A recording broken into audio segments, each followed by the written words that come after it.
Rabbi. That was awesome, Cantor. And Ben, it's really sweet. Seth, Daniel, it's great to see y'all. And everyone else on Facebook and watching it later.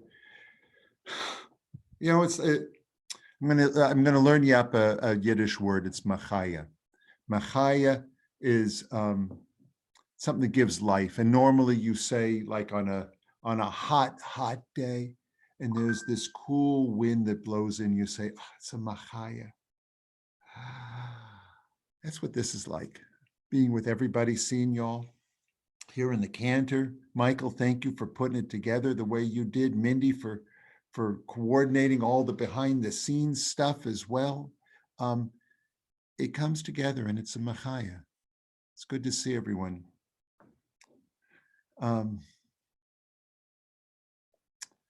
So we got a Torah portion. It talks about a few different things. Later on, it talks about the laws of keeping kosher, especially for animals, what animals you can eat, which ones you can't eat. But the earlier part of it is one of the most difficult sections of Torah, because there's two people who die, and they die really unexpectedly. Two young people, Nadav and Avihu. And they were just kind of trying to do like their dad Aaron did. They wanted to bring an offering to God, something that God hadn't commanded them. And as they brought it up close to the altar where the things burned and went up to God, a fire came out and consumed them both. And their bodies disappeared, but their clothes stayed there unsinged. And there's not much that we know about it. And the rabbis are kind of divided. Most of them say, well, they did something they shouldn't have done and God punished them. Some of the rabbis, even in our midrashim, the medieval midrash, some that goes really way far back, say, no, God really loved what they did and took them into God's self. And brought them like straight up to heaven because of the wonderful things that they did. They went above and beyond. The Torah itself leaves us with a difficult to parse out lesson, but an important lesson nonetheless. God tells Aaron, their dad, who loved them, Moses is their uncle. He says, this is what God does for those who come near. And Aaron doesn't say anything. It just says, and Aaron is silent. And then what they do is they take their clothes and they take the pan that they used and they put them to add to the decoration of the holy altar. So they're kind of honored. Well, they're definitely honored. I think that's really an important lesson for us right now. There are a lot of people who are dying for no real fault of their own. They're just dying. People who are coming really close to very holy things are dying. Nurses, doctors, policemen and women, people who are the real backbone of what it means to be community, people who are real heroes, people who are doing things that are above and beyond, that most of us maybe don't even have the courage to do, to be trained to do that. They've answered the call. I think they've come close to God. I think they've come close to God. And I think there's a lesson here. This is what sometimes happens to people that come close to God, like what Moses said. Life isn't easy. We're not promised an easy life. And there are some things that happen that are totally, totally unexpected. And there can be tragic things that happen that are totally unexpected. This week we mark the Shoah. the Holocaust. People who survived the Holocaust say that some of the best of us died. The ones that really stood up and saved other people's lives and put themselves in harm's way were some of the first to die. It isn't easy. Life isn't easy. And sometimes we are thrown some situations that are just so hard. And like Aaron, we're left with nothing to say about it. We're left that we haven't got words. We don't understand it. We don't know why. Sometimes life is that way. The Haftarah also has a very unusual story of a death of someone who, approached God's presence. In the Torah portion where the ark was, where the altar was that burned the stuff, it was also next to the original ark where the original 10 Commandments was kept.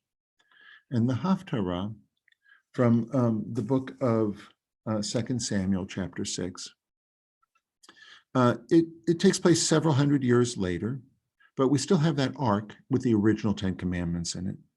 And it's laying in another city, what had been the capital, Shiloh, but we've got this new king, a guy named David. And he wants to found a new capital in a city called Jerusalem, which had been a holy city to Jews from years back. Mount Moriah was there where Abraham and Isaac had been. And it was a wonderful place to have a temple. And God told David that it was really time to build a temple, a lovely place to house this ark and for God's presence to be and for the sacrifices to be. But David was a man of war, and he was going to leave it to David's son to build the temple. But David was going to bring the ark over. And so he brought the ark over and he put it on a cart, a fancy new cart, and they started wheeling it over. And David had this approach to life. Anytime he found an opportunity to rejoice or to celebrate, he did. And so David is this.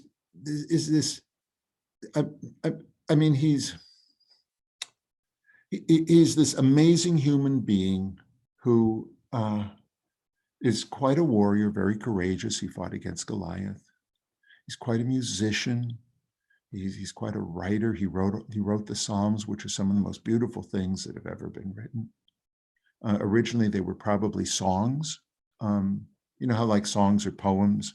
So these are like poems that probably were songs originally. He was a great statesman. He had his flaws, and he repented for it. He made some very, very big errors, but he repented for them. But he knew how to find joy in life. And so they're taking this ark, and he's saying, we're not just going to carry it like in secret. We're not going to make it a military procession. We're going to dance, and we're going to sing. And it talks about all the different instruments that he used. Instruments like woodwinds made out of cedar, and it talks about tambourines, timbrels, and it talks about harps. And you can just imagine this parade. I don't know if you've ever seen like a Dixieland parade in New Orleans, where there's just a lot of that Dixieland music ironically came from funeral music that the jazz was upbeat and stuff like. I imagine them walking in this wonderful music going on for miles and miles. Well, the cart, it hits like a bump in the road, and the ark is sort of tipping, and it looks like it's going to fall. And a guy named Uzziah reaches out to put the ark back on the cart, that it doesn't fall, this ox-drawn cart. And it says that God was incensed. and God took Uzziah's life. Kind of the same way that that Nadab and Abihu died. Uzziah got close to God and lost his life. And it's not like he was doing anything bad. It certainly doesn't seem that the text says it looks like he was trying to save the ark from falling down. And it's another thing where we just don't know exactly why he died.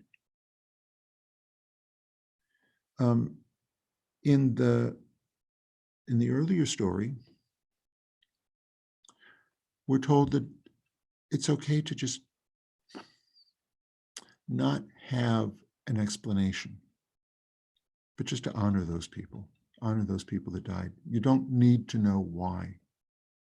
Maybe there's a reason. Maybe they're hallowed. Maybe, there's something special that's going on with them. I don't know. And I can't tell you from our text what's happening. But there's a little bit different interpretation to life from the Haftarah.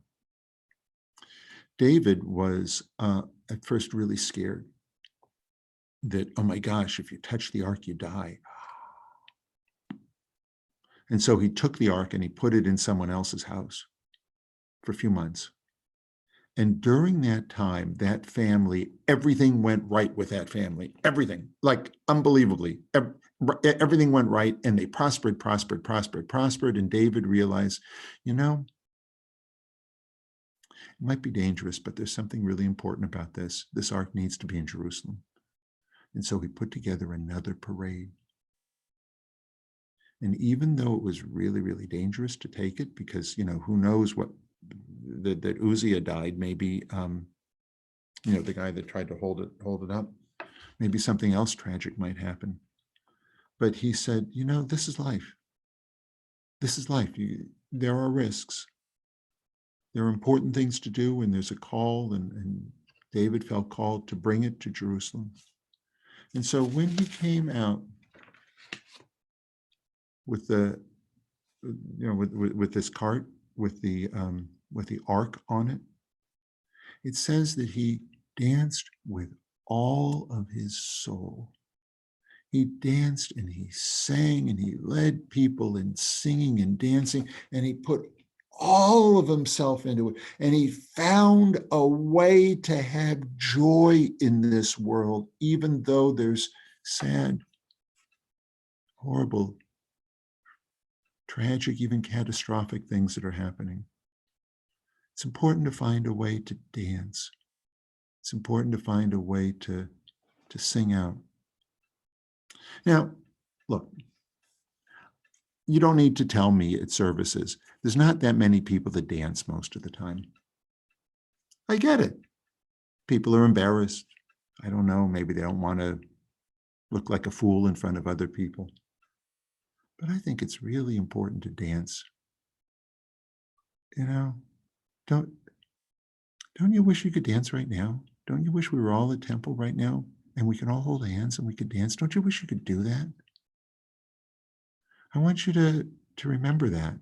And next time we're there, and next time it's that guy up on the bema, the one that stands next to the cantor, that guy? The next time he says, come on, let's dance. I hold out my hands to you.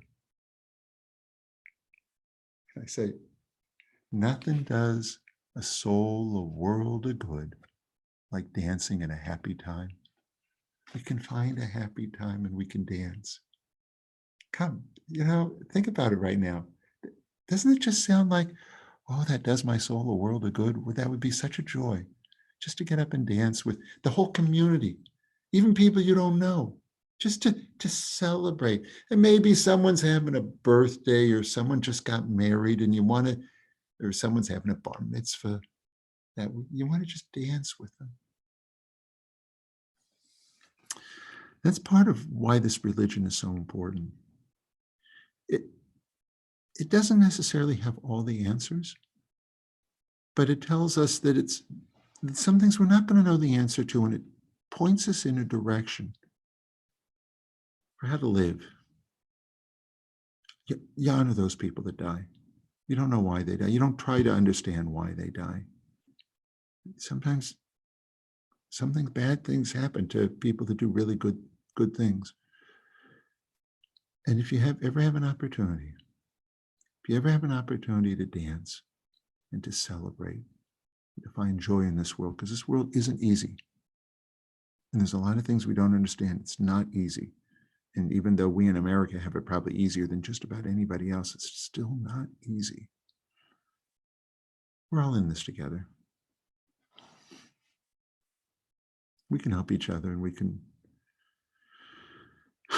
honor those that are real heroes, and we can celebrate. We can dance. We can sing. That's why I love. Isn't that why you love coming here and hearing our cantor? Isn't that why? Just to find an opportunity to sing. Cantor.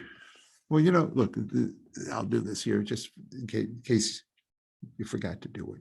Baruch atah Adonai Eloheinu melech haolam borei pri hagafen.